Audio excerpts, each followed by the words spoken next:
I'm recording!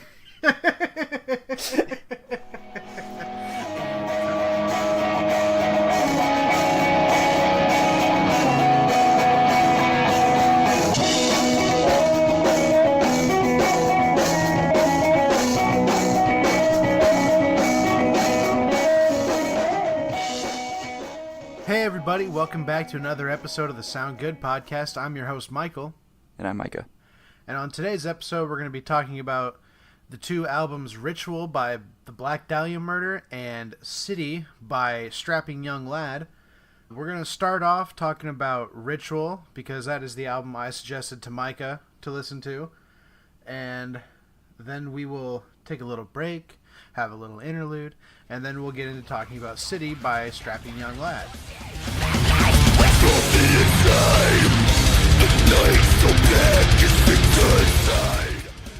So, to start things off, Micah, how you doing, bud? Hi. I'm really tired. Yeah, How are I hear you? that, man. Tired. Yeah. So you actually just saw the Black Dahlia Murder recently, Yes. and I have no idea if they played one of these songs live. I would not fantastic. So aside from, because they played their new album in its entirety, and so aside from those songs, I would have no idea how to pick out any of the other songs that they played. Because it's Fair just death metal. fair enough. Well, yeah. why don't we just get right into talking about Ritual then? I feel like I probably offended some of their super fans with that, but Yeah, well, you can't please Oh. anybody. So, everybody. yeah, this album came out in 2011, so we would have still been in high school. Did you listen to this when it came out? Oh, dude, I loved this album when it came out. I bought Yeah. this album on CD when it came out. I cranked this shit for like a full year and a half after it came out. I think this was the album that I heard about them. It kind of feels like it has a reputation of being a kind of, what's the word I'm looking for? Kind of like iconic death metal album, I guess. Yeah, I mean, it's personally, it's my favorite Black Dahlia Murder album. Mhm. So, I mean, I don't know if that says a lot. It doesn't really say anything to me, but Yeah. it's my personal favorite album. So that's why out of all of their albums, I think they have like, 7 or 8 now? I think that's why I recommended you this one. So They have 6. 6? Okay. There's only been 3 after, because this was their 3rd album, right? Oh, this is their 5th album. Oh, they've had 8. Yeah, So they've had 8 then. Yeah, Yeah, okay. my That's bad. what I thought. I thought this was their 3rd one. Quite a bit. I just knew that they had 3 since this. Yeah. Now, this was pretty fun to go back to, just because you can't hear about Black Dahlia Murder unless without hearing about Ritual. Mm-hmm. Right. And I've never heard it. And I started with the album after this, Ever Black. Yeah, that's another And- good album. Yeah, it's probably still one of my more favorite ones, maybe, of the ones I've listened to. Because Abysmal after that was pretty solid. Abysmal was pretty good, yeah. And then the new one, Nightbringers. It kind of feels like, so in comparison to this album, this was the last album to feature their drummer from that era, and since then they've had a new drummer. Mm-hmm. But Shannon Lucas left and Alan Cassidy joined, and it feels like since then they transitioned a little more to just playing way faster death metal. Yeah, I mean, they've always been kind of a fast in your face band. Ritual is but, a lot slower compared to the new albums, yeah, though. definitely. I noticed that right away. The tempo is way lower, I guess. And that's not Yeah. quite my tempo. Nailed it. Dude, What? joke. We're going to get an Emmy. Yeah, okay, whatever. I knew I was the kind of tired where I'm like, I can talk, but I'm going to make the dumbest jokes.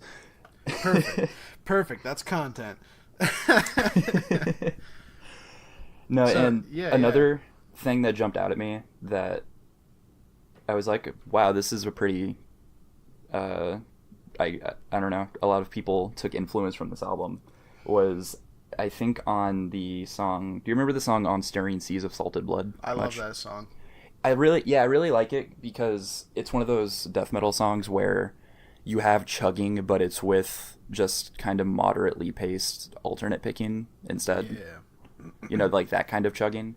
And the second I heard that, I went, oh, that's why, that's where Dark Sermon got that, because a band like, it was probably like 4 years later after this album came out.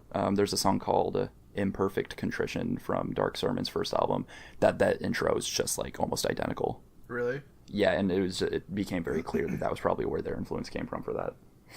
Dope. It was pretty cool. Yeah. Yeah. So yeah, I mean, overall, what did you think of the album? I know, like, I don't know. Did you say you hadn't really listened to him before this album a lot? Like, what? To them or to the album? Well, to them in general. No, I listened to them plenty. No, like, I have Everblack on CD, and I listen to Nightbringers a lot to get ready for the concert. Oh and, yeah, okay, yeah. It feels a lot like this is the album they've been using as a template, I guess, and they've just been improving the songwriting off of definitely. this. I can see that. Yeah, I do definitely think that they changed their sound up a little bit between Ritual and I can't remember the album that came before it. Was it Deflorate? Mm. So yeah, I definitely think they kind of changed the sound up a little bit between those two albums. I know if it was Deflorate, you said yeah, right? Oh, well, my first thought was Nocturnal. I don't know, because that's the other album that always comes to mind whenever you hear Black Dahlia, because I think that's also another pretty highly acclaimed one. I'm gonna make a fool of myself if I keep assuming what album came before. So I'll just say that I definitely think that I gotta stop saying definitely too. Just don't say immediately before. If you just say before, you're not wrong. You're right. Okay, so technically, no, I think they changed up their sound quite a bit, and they like you said fell more into this pattern of their sound currently. I haven't listened to their new album. I think the last album I listened to was Everblack. Mm-hmm. But they definitely, to me at least, have always been kind of a thrashy, fast, very guitar-ridden and drum-centric band, and that's actually the kind of the style of this genre of music that I enjoy the most, honestly. Yeah. But really, I think what shines most on this album is Trevor's vocals. I think that's honestly been one of the biggest draws for me always with all their albums that I've heard. He is such a versatile vocalist. Like, most vocalists in this genre can only do like high screams or can only do low screams, and or only sit on mids, and it's like Trevor just goes everywhere, dude. He just 1 minute, like within the same line, he'll go from these high shrieks down to these low growls. So it's like, I think they've been doing that since the beginning, but I think this album, they've been doing that since the beginning, but I think this album specifically is where they more focus down on that style. Yeah, they absolutely, with this album and moving forward, or at least Trevor, realized that he sounds particularly really good in like higher scream range, for sure. Oh, yeah. But making sure to use more mids and lows just as flavor for that, but they use the majority being the high, and I think that really helps them kind of stand out, because if it was majority low at all, it would be a little generic, maybe. Yeah, I think probably.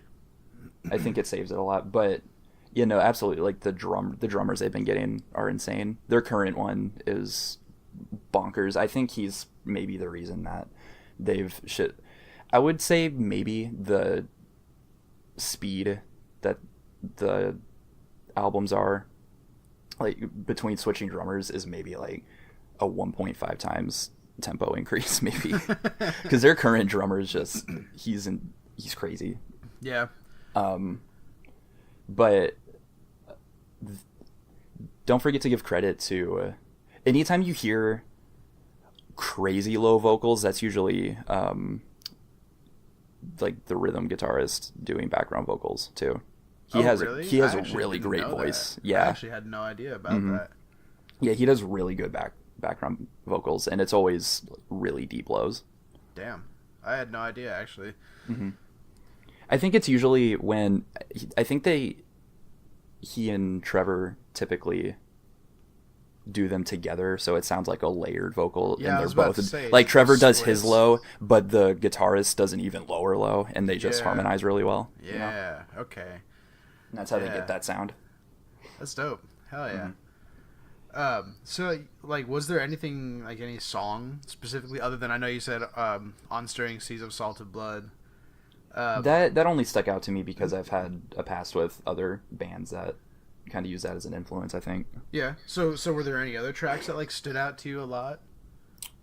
I know on this album they started off the first song, A Shrine to Madness, with, like, that violin intro, and they had, I don't think this album's a lot more melodic. Yeah, I don't think, like before this album they were kind of more thrashy and just generic, you know. But after that, they didn't really go back to doing any melodic stuff after that either, though. No, and that's why I think Ritual stands out in their discography. What song? The Window has a really cool melodic guitar intro, actually. Yeah. Like with kind of like palm muted higher register, you know? Mm-hmm. You know, yeah. That didn't even really feel like the same band for a second, honestly. What about it was super unique. No, yeah, right. What about Carbonized and Cruciform? That little, like, kind of twangy acoustic guitar intro almost. I thought that was really neat too. I don't remember. You don't remember that one? Oh man. That's so right. I think that's probably where. So when I said that they kind of use this as a template, that's probably always going to be my kind of downside of Black Dahlia Murder is it can kind of flow together between albums sometimes, you know, a little bit, just not too much, but because it's always enjoyable to listen to. But I guess I'm probably just not enough of a death metal head to pick them out, I guess. Right. Yeah, sure. Yeah. So I mean, I don't know. Overall, like, I guess, what'd you think of the album? Were you into it? I mean, obviously, I guess you were kind of into it, yeah. I was killing time as I pulled up Carbonized and Cruciform. No cheating. No one can know behind the scenes. We'll cut it in post. Yeah, for sure. Says you. No, I forgot about that song. I really like how it just kind of like it has that chill intro and then it explodes like that. It really works in terms of feeling epic. Right. Looking through the track list, so I think all the lyrics and song titles are typically written by Trevor. I would assume so. And that boy has some interesting tastes. People, I just love that there was an interview I saw where people asked, why would you name your band after, like, fucking, dude, what the fuck? Right, though? And he's just like, I don't know, it's interesting. His response was literally, I don't know, I just find that stuff interesting. It's messed up. Yeah, I like horror. Yeah, right? Look, I didn't know because it doesn't appear in the Google Play track listing. The track list for this, all of the songs have in parentheses by them like what ritual like they are. Ritual, yeah.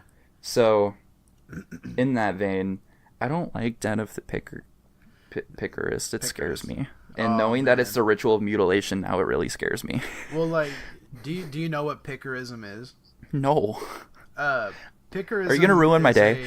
I mean, it's because I still like as I'm talking about this, I have that sample of the female voice moaning in my head, and I don't want it. Okay, well, to make you understand the track a little bit more, and why it's the ritual of mutilation, Pickerism is a fetish that involves cutting of flesh. It sounds a little familiar now. Yeah.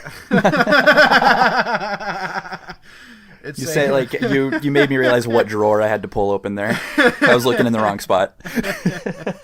Yeah, no, Pickerism's it's a fetish where basically someone gets off on, I can't remember if it's getting off on being the person cutting somebody open or if it's being the person getting cut open. but it's essentially a form of sadomasochism that involves like knives and flesh wounds. And I hope it's illegal. Hey man, I mean, if they consent, it's all about consent. You are the penetrator, if you're into it, I guess. Yeah. Okay. Yes. So you're the person cutting them up, then. Yeah. Okay. Well, I wonder, what if you're into it, but you like to be the other person, though? Is there a term for that? I don't know. I have no idea. You think I look into this? You think I look into these things? You think I'm like... I'm literally doing this right now. Gotta know. Well, then tell me. But yeah, honestly, that's probably like my favorite track on the album, and it's only a minute and a half, but like just the drum intro with, like you said, the moaning and the and it his vocals on this track are so good too. Yeah, just absolutely. like everything about this song makes me wish it was longer, but at the same time, I'm glad it's only a minute and a half because that just makes it that much more intense. Yeah, I think intense is the right word, and I think back when I was younger, in terms of thinking of metal, I think fucked up shit like that was what I would usually think of. Right. Because it's just like, dude, these metal people are evil murder Satanists, dude. Oh, and they're just like, yeah. Yeah, look at us. Yeah, dude, for sure though. That's like Den of the Picarist and A Shrine to Madness are like my top tracks on that album. To make it weird, you should totally just use that moaning part as the transition song between the albums. Bet. No, I would probably maybe say I agree. Either A Shrine to Madness, Den of the Picarist, and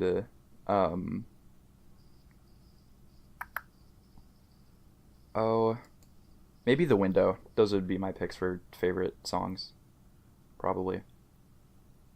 Cool. Yeah.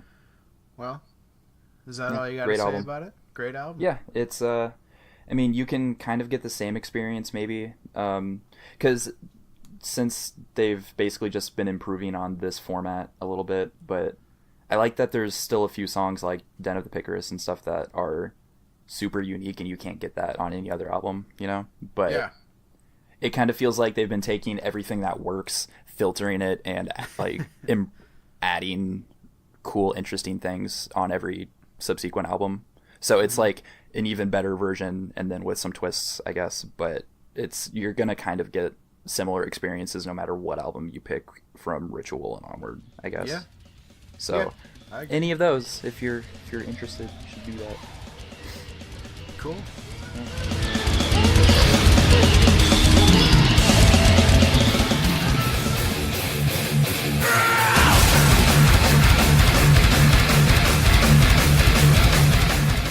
Sup, nerds? We're back. Hey. Great way. Great way to bring us back now to the episode. Hell yeah. We're going to talk about the second album by Canadium. Yep. Canadium Arcadium. Our extreme metal band, City. Wow.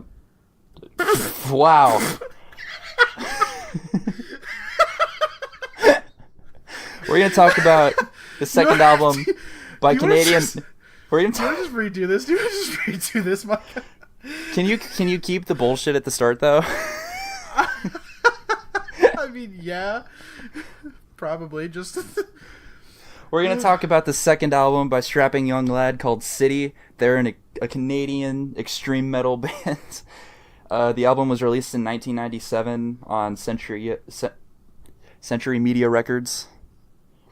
And it had a re-release in 2007 for a 10th anniversary. And I did not know that there was a Japanese only release too that had a bunch of cover bonus tracks. Huh. But yeah, this is I don't know if it was one of the first albums or first bands for Devin Townsend. He may have been attached to other projects beforehand, but I think this is the band that got him out there before he split off into his own solo project. Yeah. And it really shows. But yeah, from what I understand, like, Michael wouldn't stop gushing about this, and he really loves it. So like, let's get into it. What you think? What did I think? I don't know what the fuck I'm listening to. 3 out of 10. Thank you, shitpostbot, for ending my suffering. But no, in all honesty, I remember kind of being into Strapping Young Lad at one point in high school, like maybe freshman year. Huh. I remember a friend of mine had shown me about him because when he was introducing me to Devin Townsend, like you said, and I wasn't too big into him then, but I didn't think it was bad. But oh man. Really, you thought it was like just actually bad? Dude, this album was a slug for me to get through, dude. Okay. It was like walking through a mud swamp for me, man. Like it was, and this is. I know, like, in every other episode, I have only said, like, mostly good things about the stuff you've recommended me, but this is going to be, like, if not the first, one of the few that I'm hoping that I am just going to absolutely take the gloves off and just shit-talk this album. I mean, hey, it wouldn't be fun unless we had episodes like this, so... Yeah, right, though. It's just... everything about this album just didn't do it for me, man. And it's like I enjoy Devin Townsend's like solo stuff, like I enjoy his like when he broke off and all that stuff. But this album, dude, just like everything from the first track, like what was it? Something Kevorkian. I can't even remember. Velvet Kevorkian. Velvet Kevorkian. That's right, Velvet Kevorkian. Like. Just the way the album sounded, like mixing wise, sounded very drowned out. Like I couldn't hear like anything underneath the static, essentially, of what I would call like the distortion put on this album. I think that's what brings the album down the most. Yeah, I was going to ask you what you thought the production was like, because you can't... Oh, man. You can't... And it sucks because there's some interesting things going on with the drums and guitar, but you just can't hear them. Sure, yeah, exactly. I remember... what was it? I can't remember which song it was, but there was one song that had like a really interesting sounding guitar, like lead guitar, and then it was just drowned out by everything else. Mm-hmm. Like I heard it like when it started, and then all the other instruments and everything came in and just drowned it out. And I was like, oh well, okay, there goes that. That's why it's classified as industrial metal, bruh. Man, no, because industrial metal does not mean bad. Like, man, I just the only song I have anything good to say about is Detox. Okay, that is the only song that I even remotely enjoyed off of this album. Room 429 made me want to put a nail gun through my head. Just the switch up in vocal styles did not work at all for me. Like throughout the whole album or just on that song? Yeah, throughout the whole album, but really? especially with Room 429. I mean, I was going to ask what you thought, because I think Devin Townsend switches between melodic and screaming vocals like beautifully, personally. Like he transitions really well. I mean, he might have within a song, but again, I couldn't tell. I seriously, I don't have very many talking points about this album, solely because I have no idea what I was listening to. Like, that's fair. I really did. I really tried to listen in and pick out parts and pick out things I could talk about, and I couldn't hear anything interesting, worthwhile to comment on. Like I said, Detox was the only song I remotely enjoyed, and that's because I think it was a more heavy and thrashy song on the album. But definitely, like, within my first listen through, when Room 429 came up, I seriously was like, what am I listening to? Like, did I actually just get thrust back into, like, the goth metal era right now? Like, this is absolutely, like, I was mad when I got to Room 429, like, and I having not listened to any Strapping Young Lad in like the past 7-8 years, this was not a good re-entry for me, and it kind of bummed me out because, like you said, it's Devin Townsend. I like Devin Townsend, yeah, and I wanted to like this, but the album had in my opinion, had too many conflicting styles. The production was shit, for lack of a better word. Yeah. The actual like songwriting and composition felt very lazy to me, and maybe that's just because I couldn't hear anything intricate or interesting because it just got drowned out by the fuzzy, loud rhythm guitars and the drums. Like, man, I really don't want to keep hitting on this album for its production, but I think the production ruined most of it for me. I feel like, so I only recommended this because I also like Devin Townsend, and I've just heard people say, yeah, no, like Strapping Young Lad's basically the same, but it's super heavy, and I was just like, folks, sign me the fuck up. And so I use the podcast as an excuse to also get to listen to it. And I would agree. I think I listened to it a few times, and I think that it starts out at its strongest with the first track, and then every subsequent song, it's just, like, the album just kind of gets more boring. It just gets worse. It gets worse and worse as it goes on. That's Which sucks. Exactly. It was just a slog to get through. Like, like I said, Velvet Kevorkian was an okay opener, and then what did it go into after Velvet Kevorkian? Does it go into Detox right after that? Or no, Detox is like 5 songs now. Is it? Okay. See, I can't even remember. Well, 3 songs. Like, it's just, oh man, I was very disappointed with this, and it's not like it's not like it's a bad recommendation from you. It's just this album is just, oh man. Yeah. No, I mean, I'm gonna be using episodes as an excuse to also get to listen to like random stuff too. So it's not like I'm ever recommending things too often because I adore it, but. What do you mean? You don't like what Wikipedia lists Revolver magazine as hailing one of the greatest metal albums ever? Revolver literally said that. I read that and I was just like, hell yeah, we're bringing that up. Of course Revolver said that. No, dude, I don't know, man. Detox and All Hail the New Flesh was an okay song. That's the second song. That's what Velvet Kevorkian goes I liked Oh My Fucking God, actually. I hated that song. Really? I hated that song.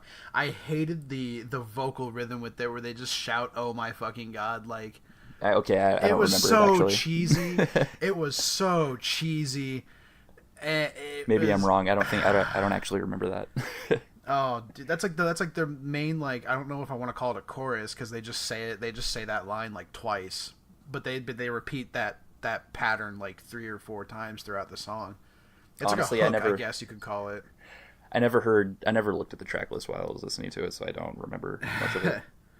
Yeah, no, just man. Damn you for making me listen to this album. It's just, you had to spend more than 30 minutes of your life, motherfucker. It's not what I was expecting, and I was just severely let down. I was very surprised that a Devin Townsend project could be this unlistenable to me. Yeah, and it sucks because I picked this album from Strapping Young Lad because if you look them up, this is the highest recommended album. Really? Yeah. Oh my god, dude. This is the highest, like, most, like, critically acclaimed one by them, for sure. Yikes. That's all I gotta say on that is yikes. Yeah, man, I don't know. That's all I really gotta say about it, dude. I don't know what I was listening to. 3 out of 10. Explosion noise. Like, I don't know. There's just not much for me to comment on. I did not like the sound of this album.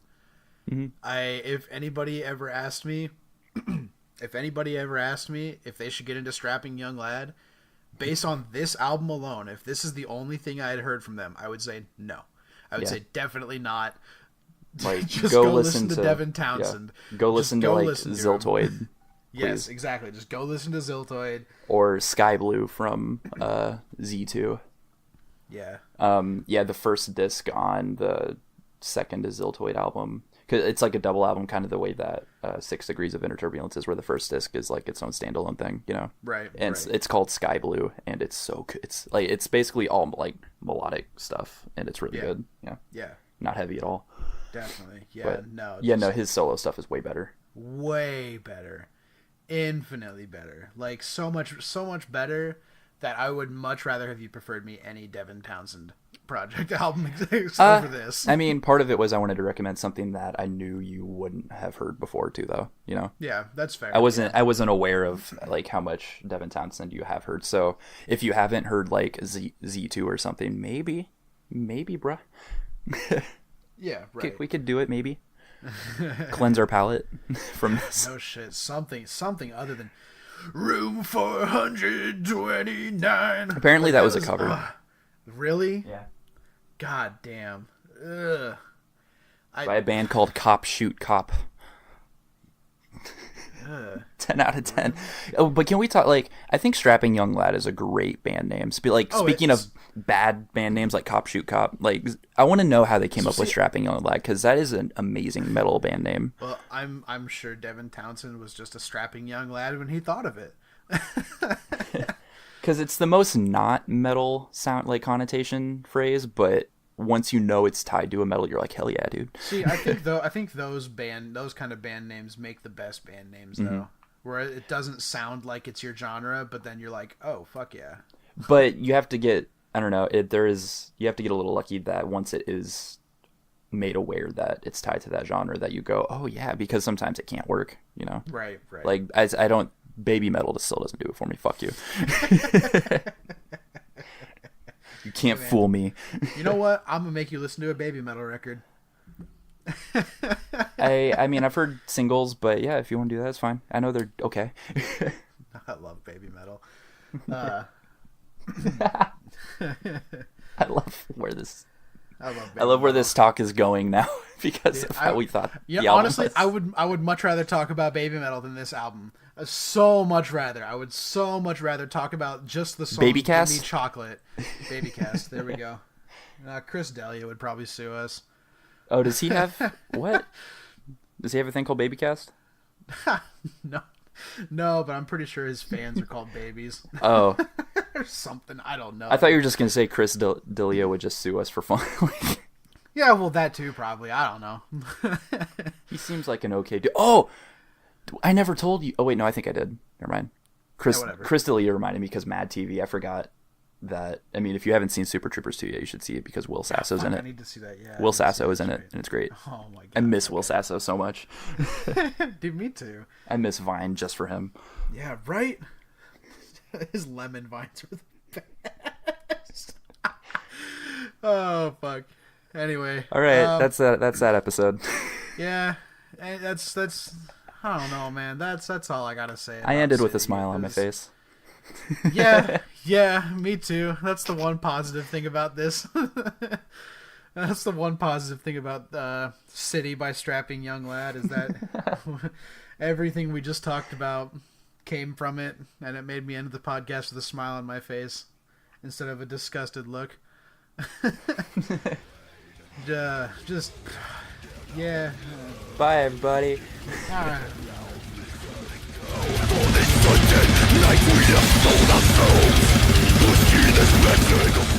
Alright, that does it for this episode of the Sound Good podcast. Thanks for checking us out. Make sure to subscribe on YouTube, Google Play, iTunes, or wherever you listen to podcasts. And we'll be back next week with another episode.